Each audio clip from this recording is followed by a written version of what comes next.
Brakati Yahweh, Brakati Yahweh, Brakati Yahweh, Brakati Yahweh, Brakati Yahweh, Brakati Yahweh, called Yum Yahweh, Ba'ashem Yahweh, Ba'ashem Rakakodash, double honor to the apostles, elders, bishops, great millstone, rule well over the flock. Shalom, salutation, Akim, and Aqua, Shalom, everybody. Alright, Shalom. This article right here that I got pulled up is will there be a World War III? This is from a Christian website called Life, Hope, and Truth. And we're going to get a Christian's depiction of, they're going to simply try to answer this question. Now, this is a simple question. I can already hear how all the Hebrew Israelites camps would answer this. Mainly GMS, IUIC, ISBK, the One West camps. I can already hear how quick that answer will be. It's supposed to be. Especially Great Millstone. Now, a Christian, though, in the art of tap dancing, will go on and on and on, even bring out scriptures, but will refrain from answering the question. There's a direct fear of government. There's a direct fear of losing members when you're teaching that hardcore, straight, raw truth, man. There's a saying by Socrates, if I'm not mistaken. He says, nobody is hated more than somebody that tells the truth. So with that being said, this article that these Christians have put together on the simple question, will there be a World War III? And I'll leave it at the guy's name, Jim Halfale, whoever that is, right? The answer it just doesn't get answered, man. I proofread the whole thing, and he goes into the possibilities of war. He goes into how nations are nuclear capable now. This is a nuclear age. He goes into even starts to name other wars that happen, and then he goes into how many wars will still happen leading up to the war. So which war are we looking for? And you kind of leave more confused than you do. And the scriptures say that the Most High is not the author of confusion. It also tells you, let your yea be yea and your nay be nay. If you're going to go ahead and write an article called Will There Be a World War III, and not proceed to answer with a definitive yes or no, it seems like you're doing a lot more confusion than you are answering the question. All right, it says many wars have been fought since World War II. Has man learned how to avoid a world war? According to the Bible prophecy, there will be right? That was a perfect time that, I wanted to answer the question for him. But he goes on to say, will there be a World War III? So he's still asking questions. It seems like he looking for the answer that he hasn't found yet. Now, like I say, he goes into Berlin crisis and the Cuban Missile Crisis and all of these things, and just to prove that, look, there's many different things that where we almost have a world war, and then later on is he'll World War III in the Bible ? So this is the thing, man. When you're dealing with Christianity, man, flat out, straight out, you're not gonna get direct answers. Now, we could attribute that to the 501c3 charter. Basically, the church ended up being controlled by the state. The government came after everything. It came after your schools. And it's basically Amalek running the show behind the scenes. If you don't know who that is, you can type in Amalek. Who is Amalek today? Who is Edom today? And basically, everything is controlled by, the government.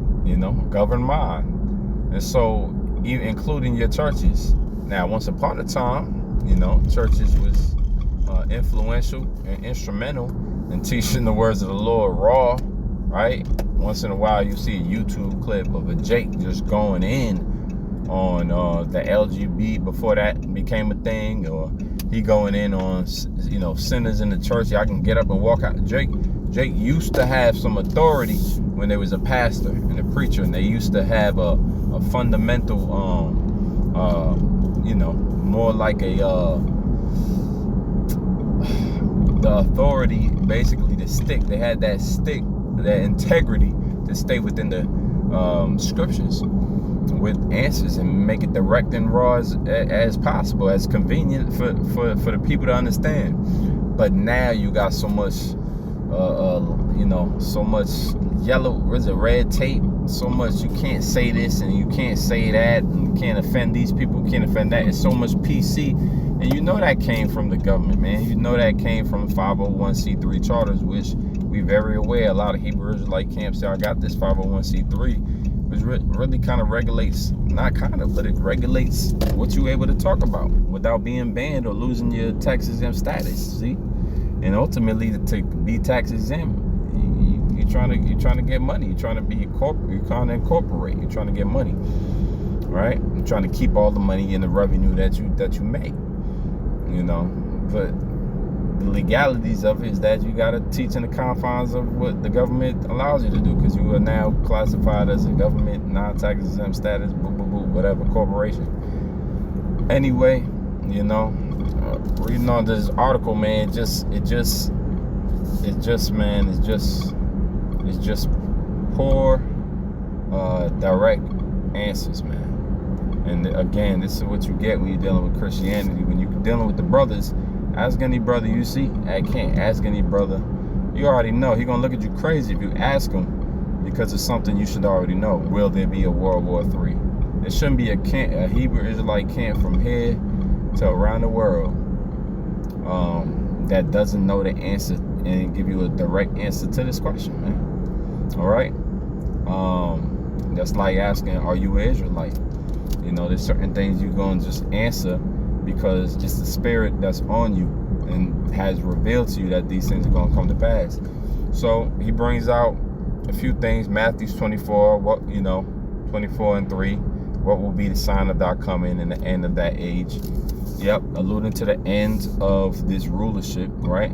Because even dealing with the end of the world, or you see, they got the proper term right there. It should be age, right, instead of world, as it is in the KJV. And that word world is eon, which is an age, which is a uninterrupted period of rule, or kingdom, uninterrupted kingdom.